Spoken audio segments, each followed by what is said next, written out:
మహిళలకు చేయూత పేరుతో చేయూతను అందిస్తూ మహిళా మార్టులు ఏర్పాటు చేస్తూ అని చెప్తున్న ప్రభుత్వం క్షేత్రస్థాయిలో చూసుకున్నట్లయితే రివర్స్ జరుగుతుంది. చిత్తూరు జిల్లాలో 18,000 మంది కిరాణా దుకాణాలను ఏర్పాటు చేసుకున్నారు. వీటికి మొదట్లో సరుకులు వచ్చినా కూడా తర్వాత చాలా వాటికి నిలిపేశారు. ప్రస్తుతం మెజారిటీ దుకాణాలకు ఏ కార్పొరేట్ సంస్థ నుంచి కూడా సరుకులు అయితే రావట్లేదు. ఇక ఉమ్మడి పశ్చిమ గోదావరి జిల్లాలో 22,000 మంది వరకు కూడా దుకాణాలు ఏర్పాటు చేసుకుంటే ప్రస్తుతం ఒక్కోదానికి కూడా ప్రభుత్వం చెప్పినట్లు సరుకులు అయితే అందటం లేదు. పెదపాడు మండలంలో 20 దుకాణాలు కార్పొరేట్ సంస్థ ఒకేసారి వస్తువులు సరఫరా చేశాయి. కొన్నాళ్లకు భారాన్ని భరించలేక నిలిపేశాయి. అనకాపల్లి జిల్లా చోడవరం మండలం గాంధీ గ్రామంలో సిటిజన్ కాలనీలో ఓ మహిళ 4 ఏళ్లుగా కిరాణా దుకాణం నిర్వహిస్తున్నారు. చేయూత కింద 18,750 ఆర్థిక సాయం పొందడంతో ఆ డబ్బుతోనే కిరాణా వ్యాపారం చేస్తున్నట్లు వైకేపీ అంటే సిబ్బంది అయితే నమోదు చేసుకున్నారు.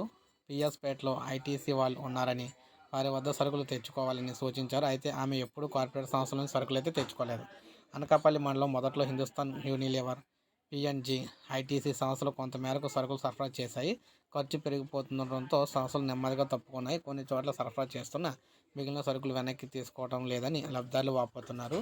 ఇక నర్సీపట్నం పురపాలక సంఘం పరిధిలో మొదట్లో 80 మంది దుకాణాలు ఏర్పాటు చేస్తే ప్రస్తుతం 45 మిగిలాయి. వీటికి ఐటీసీ సరుకులు అయితే అందుతూ ఉన్నాయి. ఉమ్మడి గుంటూరు జిల్లాలో మొదట్లో 3,700 మంది మహిళలు కిరాణా దుకాణాలు ఏర్పాటు చేసుకున్నారు. ప్రభుత్వం సహకారం కొరవడి ఇప్పటికే 2,000 వరకు కూడా వాటిని మూసేశారు. మిగిలిన వాటిలో కొన్నింటికి మాత్రమే పిఎన్జీ, హిందుస్థాన్ యూనిలీవర్ సంస్థలు సరుకులు అయితే సరఫరా చేస్తూ ఉన్నాయి.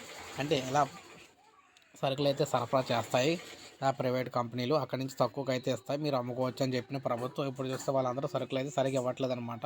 అందువల్ల చాలామంది ఈ షాపులు అయితే మూసేస్తూ ఉన్నారు.